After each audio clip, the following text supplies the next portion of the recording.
তিলোত্তমা কলকাতার ইতিহাস দেখার জন্য এবার দুর্গাপুজোর সময় চলে আসলাম শোভাবাজার রাজবাড়িতে।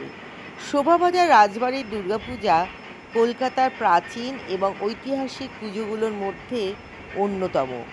1757 সালে পলাশী যুদ্ধের ঠিক পরে রাজা নবকৃষ্ণদেব এই পূজার সূচনা করেন। স্যার রবার্ট ক্লাইভ সহ ব্রিটিশ অফিসাররাও এই পুজোয় অংশগ্রহণ করেছিলেন। শোভাবাজার রাজবাড়ি আসলে দুটি প্রাসাদ নিয়ে গঠিত, রাজা নবকৃষ্ণ স্ট্রিটের বাড়ি ও রাজা দুর্গাচরণ মিত্র স্ট্রিটের বাড়ি। এটি প্রথম বাড়ি। এই বাড়িতে ঐতিহাসিক বহু অনুষ্ঠান এবং উৎসব পালিত হয়েছে।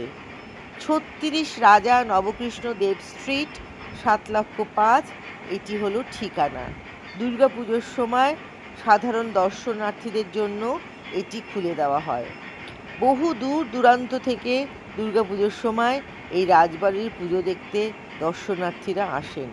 ঠাকুর দালানের ভেতরে দাঁড়িয়ে ইতিহাস যেন জীবন্ত হয়ে ওঠে, যা দর্শনার্থীদের একটি বিশেষ অনুভূতি দেয়।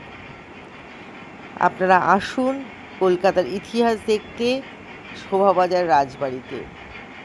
250 বছরেরও বেশি সময় পেরিয়ে গেলেও আজও নবকৃষ্ণদেব বাহাদুরের বংশধররা একই ঠাকুর দালানে দুর্গাপূজা পালন করছেন। শোভাবাজার রাজবাড়ি শুধু একটি স্থাপত্য নিদর্শন নয়, এটি ইতিহাসের সাক্ষী, সংস্কৃতির কেন্দ্র ও দেব পরিবারের ধারাবাহিক ঐতিহ্যের প্রতীক। ঠাকুর দালানের স্থাপত্য ইউরোপীয় প্রভাব কম, বরং মুঘল ও বাংলার মন্দিরের স্থাপত্যের ছাপ স্পষ্ট। টেরাকোটার ফলকে সজ্জিত প্যারাপেট, গম্বুজাকৃত খিলান, ফুলের মোটিফ সবই ঐতিহ্যবাহী। নবকৃষ্ণ তার প্রাসাদের দরজা খুলে দেন সাধারণদের জন্য। আপনারা অবশ্যই দুর্গাপুজোর সময় বারবার বলছি, শোভাবাজার রাজবাড়িতে আসুন, ইতিহাস দেখুন।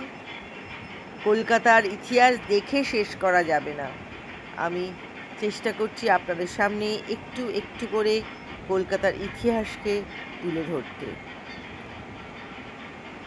সব জমিদার বাড়িতে একটা সুন্দর নাট মন্দির থাকে, এখানেও খুব খুব সুন্দর দেখতে নাট মন্দির রয়েছে।